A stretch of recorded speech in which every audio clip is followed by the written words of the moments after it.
Nigeria is currently trending, and this time it's not because of Nigerian jollof versus Ghana jollof, not for music, not for fashion, not even for the Big Brother Naija show. It's for something that has thrown the entire internet into a frenzy: Donald Trump's shocking warning to Nigeria.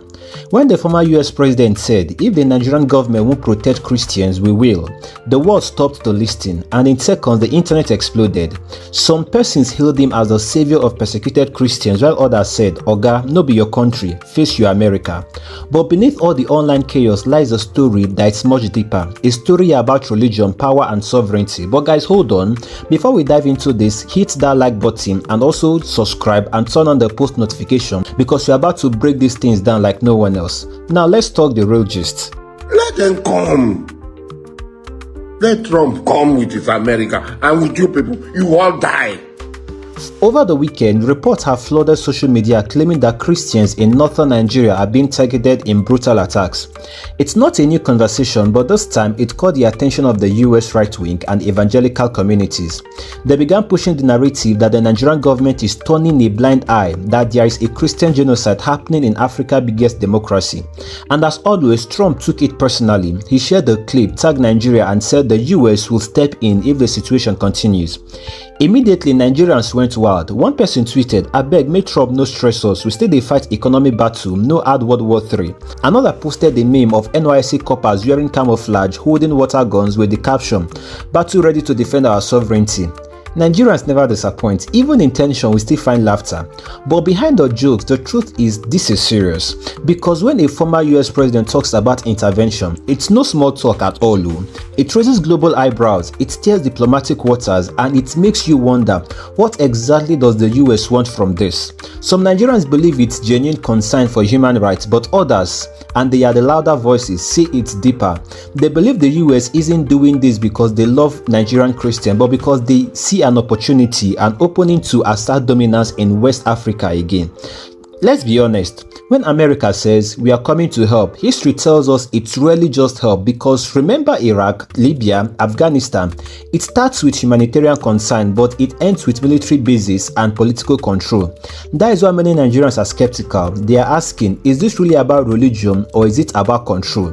Drop your thoughts in the comments. Do you think Trump's interest is spiritual or strategic? Now guys, to understand this mess, we need to talk about sovereignty, that big English word people throw around. Sovereignty simply means we run our own country. Nobody, no matter how powerful, can dictate to us. If Nigeria allows a foreign government to decide what happens within its borders, even if the reason sounds noble, then our independence becomes decoration, because true sovereignty is not about flag or anthem, it's about control over decisions. Under the international law, the US cannot just enter Nigeria or protect Christians without permission from the United Nations or an official request from Nigeria itself. That's why many political analysts see this Trump statement as more of political stunts, something to rally his conservative Christian base in America. But here is where things twist. Some Nigerian American pastors and activists in the US are organizing a huge march called Stop Christian Genocide Rally. It's set to hold on December 1st at Capitol Hill, Washington, D.C. And guess who threw her weight behind it? Nicki Minaj. Yes, Nicki posted, "Faith should never be punished. Stand for humanity." This post alone has crossed millions of views on X and Instagram, and now the issue is catching fire on international platforms. Meanwhile, back home in Nigeria, tensions are building. Asari Tokubo, in his usual fiery style, went viral after he blasted Trump in an interview, calling him a lunatic. He said, "If US soldiers enter Nigeria, I will lead my boys myself to fight. This is our land." Of course, that clip scattered the internet. People started joking, "Abeg, Asari should calm down. No go challenge Navy SEALs with cutlass." But beyond the humor, Asari's message resonated with many Nigerians who feel that foreign interference, especially military, is a dangerous line to cross. We may complain about our leaders, our economy or insecurity, but when an outsider tries to flex on us, we suddenly remember Nigeria is ours. Still, not everyone agrees, sha. Some Nigerian Christians online are saying they have had enough of the government silence. They argue that if it takes the US pressure for the killings to stop, then so be it. Others are saying that is not the solution, because inviting America into Nigeria is like asking a lion to help fix your fence. You might lose your house too. Even local human rights groups are divided. Some support international investigation, but warn that any military or political interference could destabilize the region. The Nigerian government has responded carefully, saying the reports of genocide are exaggerated and politically motivated. But in the age of social media, perception travels faster than facts. And perception is right now. Nigeria is being painted as a country at war with its own Christians, but here is even the irony though. The US has its own record of religious violence, race tension and internal bias, yet they are suddenly sent when they are looking at Africa. That's why many Nigerians are saying, fix your country before diagnosing ours. But from another angle, some see this moment as a wake-up call, because if outsiders can use our stories for global attention, it means we haven't owned our own narrative. We have allowed our silence and corruption to create the vacuum for others to speak for us. That is the danger, not just what Trump said, but why his voice now carries weight over ours. Now here's the funny side. Nigerians never miss the chance to turn drama into memes. People are posting NYSC vs UN Marines edits, coppers doing parade with captions like "Battle ready for Trump's invasion." We laugh, yes, but the underlying message is clear. We can joke about it, but sovereignty is not a joke. Let's be real, no US army is coming here. It's not logistically possible, legally backed or politically smart, but Trump's word already achieved something. They made Nigeria a talking point again. And for a politician like Trump, attention is always the goal. Now let's circle back to the upcoming Washington DC rally. It's been heavily promoted by the US-based Nigerian churches and conservative groups. They claim they want to raise awareness about the Christian killings in Nigeria, but some critics in the US are warning that it could be politically hijacked, especially with Nicki Minaj's post now bringing celebrity attention to what could become a religious propaganda campaign.